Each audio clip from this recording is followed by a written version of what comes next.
हे राजन, त्रिकुट नाम के पर्वत पर एक गजराज रहता था। वह अपने परिवार के साथ वहां विहार करता था, रहता था।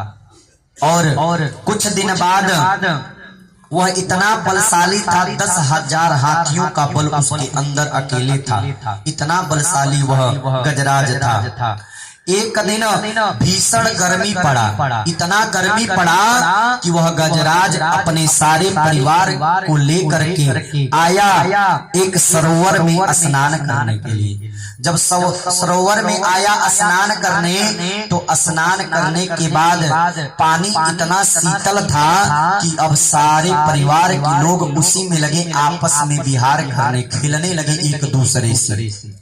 जब खेलने लगे समय बीतता गया और जब समय बीतता गया कुछ समय बाद उस गजराज का पैर आकर एक ग्राह पकड़ लिया।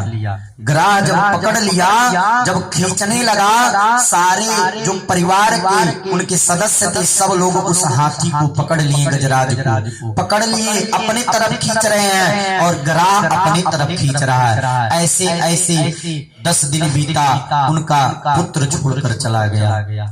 जब और 10 दिन बीता तो जो उनकी पुत्री थी और बालक बचे थे सब छोड़कर चले गए। 1 महीना बीता, उनकी पत्नी 1 महीने तक अकेले खींच रही थी। लेकिन जब 1 महीना बीता, देखा कि यह अंदर की तरफ ही खींचते जा रहे हैं, तो आज उनकी पत्नी भी उनको छोड़कर चली गई। अब यह गजराज अकेला पड़ गया, लगा पुकारने, अरे पुत्र तो गए ठीक है, लेकिन तुम मेरी पत्नी हो, तुम मुझे इस बीच धार में छोड़कर जा रही हो। यह इस तरह कह करके गजराज पुकार रहा है। लेकिन उसकी पत्नी ने सोचा कि अगर मैं इनको पकड़ी रही तो इनके साथ साथ मेरा भी मृत्यु हो जाएगा। यह सोच करके गजराज उनकी पत्नी छोड़ करके चली गई। यह नहीं समझा कि सबसे बड़ा स्त्रियों का धन होता है तो उसका पति होता है।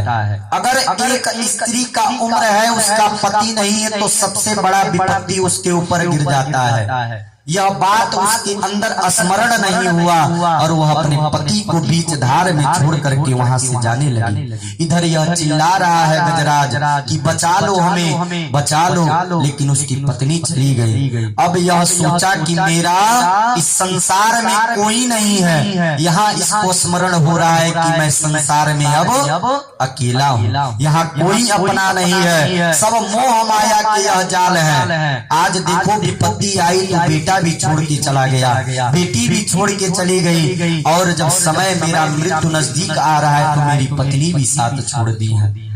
यह दृश्य देखकर गजराज बहुत पश्चाताप कर रहा है कि जीवन भर मैंने इनके लिए ही जीवन जिया, इन्हीं की सेवा में अपना जीवन व्यतीत कर दिया, और आज जब विपत्ति मेरे ऊपर आई तो ये भी मेरा साथ छोड़ दिए। यह सोचकर गजराज अब भगवान का स्मरण कर रहा है। गजराज भगवान को पुकार रहा है। ऐसे ऐसे कुछ दिन बीत गए, लेकिन कोई देवता वहां आए नहीं, और ग्राह अपने तरफ खींचता जा रहा है, खींचता जा रहा है। इस गजराज का शरीर अब नीचे की तरफ जा रहा है, इसलिए कोई देवता नहीं आ रहे हैं। ब्रह्मा जी सोच रहे हैं कि यह जब मेरा नाम नहीं ले रहा है तो मैं क्यों जाऊं। शंकर जी सोच रहे हैं कि मेरा नाम नहीं ले रहा है तो मैं कैसे जाऊं। सब देवता ऐसे ही आपस में सोच रहे हैं।